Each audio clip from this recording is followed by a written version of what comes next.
4, 3, 2, 1, action. Oke guys, hari ini gua bareng nih sama Sri Agustina. Halo Ina. Halo. Yoi, jadi ini Sri Agustina namanya. Jadi dia salah satu lulusan UAMKA dengan IPK 4 gitu kan. Keren sih asli. Mungkin ngobrol-ngobrolnya kalian ya. Oke. Sekarang apa nih kesibukan setelah lulus, apa kesibukan lu nih hari ini? Kalau sekarang sih kesibukannya ya ngajar ya. Tapi karena dunia sedang berduka, khususnya Indonesia, jadi ngajarnya secara online. Itu home learning ya Surya. Gitu. Jadi ya lewat online, bisa lewat WhatsApp atau enggak Google Classroom kayak gitu ya. Sekarang lagi dipakai buat ngajar online. Kadang juga kan bikin video-video pembelajaran ya buat para siswanya supaya ngajarnya juga nggak boring gitu, anak-anaknya juga ya. Gitu sih. Berarti ngajar nih ya sekarang kesibukan utamanya nih ya. Iya, kesibukan utamanya sih kerja ya ngajar. Nah, jadi guru nih, sekarang jadi guru, keren. Asli. Terus lu kan lulusan terbaik ya, dapat IPK 4 cum laude gitu. Nah, lu sendiri sih dari fakultas mana sih sebenarnya? Fakultas Keguruan dan Ilmu Pendidikan. Wes, lu lihat tuh anak-anak FKIP nih, FKIP UAMKA nih, dia nih. Lu harus contoh dia. Banyak sih yang harus dicontoh, bukan gua aja. Iya. Ambil FKIP jurusan PGSD, Oh, Pendidikan Guru Sekolah Dasar. Jadi ngajar SD sekarang. ya, anak PGSD nih. Buat anak PGSD jangan lupa nih di follow Instagramnya, nanti ada di deskripsi. Oke. Nah, terus lu dapat IPK 4 gitu kan. Nah, apa sih sebenarnya caranya atau formulanya nih? Lu bisa dapat IPK 4 gitu. Formulanya ya sebetulnya nggak usah pinter, tapi yang penting rajin kayak gitu. Karena kalau misalnya rajin dan kita bisa start lebih awal dari teman-teman gitu kan, kita bisa kok dapetin IPK 4 kayak gitu. Jadi sebetulnya di PGSD itu ya yang IPK 3,95, 3,96, 7, bahkan ada yang 3,99 ya. Banyak ada juga. Cuman gue IPK 4,00 bukan karena gue paling pintar, tapi di situ gue start lebih awal dari teman-teman gue gitu. Jadi gue lebih kerja keras dari yang lain kayak gitu. Jadi lebih kerja keras, start lebih awal dan harus rajin ya. Rajin, intinya rajin kayak gitu. Itu harus rajin lu anjir. Apaan yang ngebegang? Selain itu kan formulanya ya teman belajar lingkungan. Nah, lingkungan itu benar-benar mempengaruhi kita ya. Jadi cari teman belajar yang yang sama-sama simbiosis mutualisme gitu. Sama-sama memperkaya ilmu gitu kan. Jadi dia bisa diajak serius untuk belajar bisa, terus bisa diajak main juga bisa gitu kan, diajak gesrek juga bisa gitu ya. Diajak bercanda bisa juga ya. Bisa diajak bercanda juga bisa. Jadi itu emang benar-benar support system kita banget ya, temen yang kayak begitu. Dan gue punya 1, 2, nggak banyak sih gitu kan, tapi kalau misalkan punya teman 1 atau 2 yang kayak begitu udah pasti kita juga menumbuhkan rasa semangat belajar kita juga ya. Karena ada orang-orang yang lingkungan lah ya. Lingkungan itu juga berpengaruh banget ya. Lingkungan itu penting gitu, sangat mempengaruhi. Terus juga cara belajar juga ya teman-teman semuanya. Jadi kita harus tahu cara belajar kita itu kayak gimana. Kan ada ya secara umum kan ada yang visual, kinetik gitu kan, yang audio, yang auditory. Nah, kalau gue tuh lebih ke visual sih kalau belajar gitu kan. Gimana tuh visual? Visual tuh misalkan cara ngelihat gitu kan. Oh, ini misalkan misal kata-kata ini tuh ada di sebelah sini nih, ada di sebelah sini nih. Jadi gue cara belajarnya gitu, jadi mengingat tempat gitu, letak kayak gitu sih. Jadi kan itu tergantung orang juga ya. Lu itu misalkan suka belajarnya itu kayak gimana, cara auditori atau cara ngedenger suara atau gimana gitu ya. Itu penting juga sih kalau menurut gue. Bisa menemukan itu ya. Lu nyamannya di mana nih? Iya. Tapi setiap orang juga sih nggak menutup kemungkinan bisa semuanya kayak gitu, tapi pasti ada lebih condongnya kemana gitu cara belajarnya itu loh. Iya. Nah, tapi gini, selama lu kuliah nggak mungkin dong nggak ada yang namanya kendala gitu. Pasti lu lu ada nih kendala entah apa gitu kan, dosen killer atau apa gitu, ada nggak sih kendala yang menurut lu ini jadi kendala banget buat gua gitu? Oh, pernah sih, nggak mungkin gak ada kendala ya, Iya, nggak pasti mungkin. kayak gitu. Ceritanya waktu itu ada sih, ada mata kuliah yang gue nggak suka banget karena dosennya mungkin sedikit apa ya, bukan killer sih, maksudnya sedikit nggak nyaman bagi gue gitu. Nah di situ gue kuliahnya males jadinya, terus di kelas gue ketiduran gitu. Nah itu jadi nilai gue turun di situ. Ya, nah setelah itu gue evaluasi lagi kan, kenapa nih gue bisa nilainya turun. Nah di situ gue masih ada kesempatan untuk memperbaiki nilai. Nah kalau misalkan ada kesempatan, masih ada waktu untuk memperbaiki nilai itu lagi, meningkatkan nilai, kenapa enggak gitu, why not, kita ya perbaiki nilai tersebut. Jadi kendalanya tuh itu mata kuliah yang lu nggak suka, terus tambah dosennya nih agak kurang menyenangkan. Iya, kurang nyaman. Cuman kurang sebetulnya bagus, cuman mungkin guenya aja yang kurang nyaman sama dosen tersebut. Nggak satu sprem ya. Iya. Berarti lu juga walaupun kumlot pernah ya dapet nilai jelek gitu kan? Pernah. Ya waktu itu gue pernah paling jelek Apa tuh nilainya tuh paling jelek? B sih. B, Ya gitu. B itu jelek. Nih B ini jelek. Enggak, bukan jelek sih, maksudnya turun gitu jadi B gitu. Nah jadi itu B. menurut gue nilai yang paling rendah kayak gitu. Keren deh. B itu paling rendah kalau menurut dia nih. Matkul apa tuh kalau boleh tahu dulu? Matematika, karena gue emang kurang suka dari dulu Hitung-hitungan. sama matematika. Enggak hitung-hitungan, malahan gue lebih suka fisika, kimia, gue suka banget. Tapi kalau matematika entah kenapa gue bingung. Padahal itu dasarnya ya. Iya. Kayak gitu. Biasanya orang nggak suka matematika pasti nggak suka tuh fisika, pokoknya yang berbau hitung-hitungan masih dia nggak suka kan.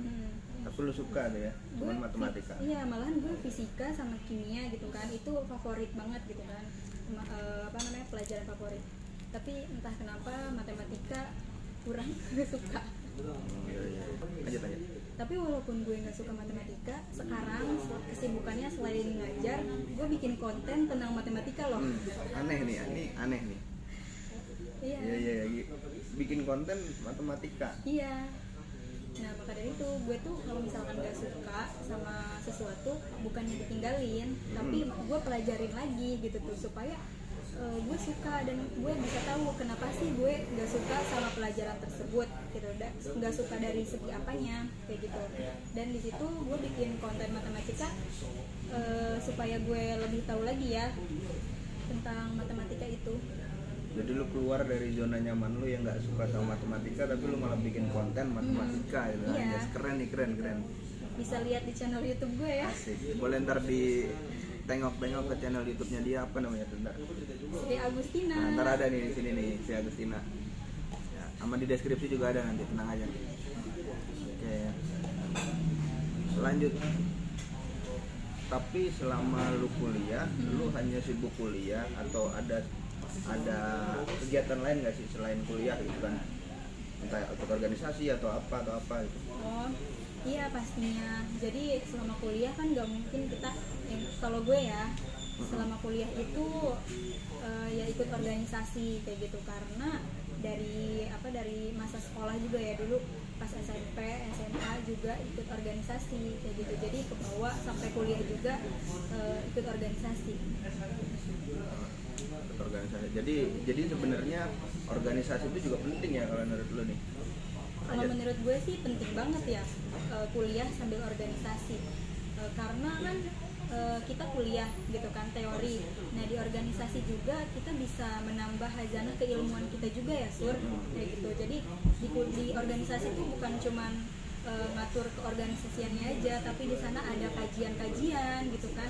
Apalagi kan organisasi yang pertama kan, tingkatan yang pertama hima ya. Nah di hima itu kan sesuai profesi kan, keilmuannya, keprofesiannya kayak gitu. Kalau gue kan PGSD, jadinya hima PGSD. Nah di situ tuh kita selain bikin event-event, jadi kita kajian-kajian tentang ke profesiannya, ke PGSD. PGSD-annya kayak gitu. Iya, mantap. Oke. Nah, terus cara bagi waktunya nih, lu di organisasi, kuliah juga, mungkin lu punya hobi yang lain nih.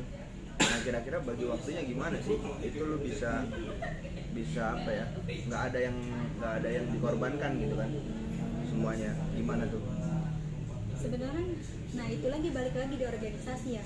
Nah di organisasi kan ada tuh kan pelatihan yang pertama yaitu LKTD.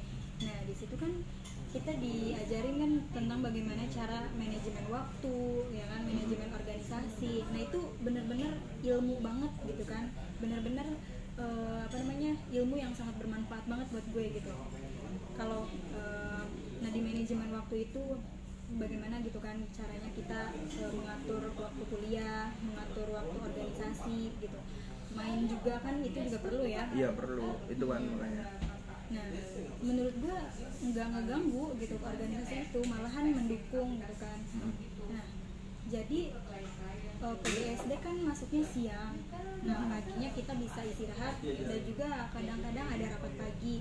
Nah itu juga nggak terlalu sering ya, kadang maksudnya setelah kuliah ya sore kayak gitu malam. Nah itu bisa kita manfaatin waktunya kayak gitu, jadi nggak ngeganggu waktu kuliah banget. Nah, terus buat teman-teman yang nonton, kira-kira lu punya tips nggak nih buat teman-teman gimana caranya dia bisa lulus tepat waktu, mungkin bisa kumlot juga nih kayak lu, dapat IPK 4 gitu kan? Apa tipsnya kira-kira? Kalau tipsnya yang pertama nih, kalau gue itu rencanakan dulu IPK-nya. Kalau gue dari awal emang merencanakan IPK 4, tapi itu nggak terlalu menginginkan banget ya. Jadi emang sih kita punya mimpi besar. Nah tapi itu sebagai bonus kalau tercapai. Ya kalau nggak tercapai, yang penting kita berusaha kayak gitu sih. Nah udah gitu rajin. Terus yang paling penting banget itu konsisten ya, komitmen gitu. Misalkan lu pengen dapet IPK 4, ya usaha lu harus sesuai dengan pencapaian lu itu yang mau lu capai IPK 4. Kalau misalkan lu cuman kerja kerasnya hanya menghasil kerja keras IPK 3,5, ya lu jangan berharap dapet IPK 4,00 kayak gitu. Jadi proses itu tidak bakal mengkhianati hasil. Ya, anjay ini nggak boleh ngomong anjay lagi. Nggak apa-apa lah, kan ngomong anjay itu kalau buat anak kecil nggak boleh, kalau buat seumuran boleh. Dan juga kalau misalkan tugas dari dosen kerjain dengan sungguh-sungguh nih gitu. Jadi dosen kan ngasih kita tugas buat dikerjain dengan sungguh-sungguh, dan juga kalau misalnya kita mengerjakannya dengan benar gitu kan, itu tuh bakal jadi mental buat kita gitu, bakal jadi apa sih, ketahanan mental juga buat kita gitu. Melatih ya secara nggak langsung ya. Itu ya, jadi ada pertama target dulu nih, mau IPK 4. Sebetulnya bukan target banget ya, hanya merencanakan. Merencanakan. Kalau misalkan tercapai ya alhamdulillah, itu bonus gitu. Kalau enggak ya udah gitu. Iya, kalau enggak yang penting kita udah berusaha yang terbaik. Setidaknya juga nggak jauh-jauh dari situ nanti kan. Betul. Terus yang kedua rajin. Terus yang ketiga tadi kerjain tugas dengan sungguh-sungguh. Kerjain tugas tuh. Komitmen jangan lupa. Dan yang terakhir mungkin berdoa ya, jangan lupa. Jangan lupa berdoa. Nah terakhir nih, pesan-pesan buat teman-teman yang sekarang lagi berjuang di kuliahnya nih, apa nih pesan-pesan dari lu? Pokoknya pesan-pesannya, karena gue bukan motivator ya, pasti secara umum kalian harus tetap semangat. Nah ingat orang tua gitu kan yang udah kuliahin kalian gitu ya. Dan juga pokoknya jangan malas. Kalau misalkan kalian lagi down, cari hobi atau sesuatu gitu yang bikin kalian semangat lagi kayak gitu. Atau misalkan kalian nonton drama Korea, ya no problem gitu. Orang drakor banget nih. Iya, gue juga pasti kan selain belajar kan kita juga butuh hiburan ya, Surya kayak gitu. Ya hiburan gitu. Lanjut.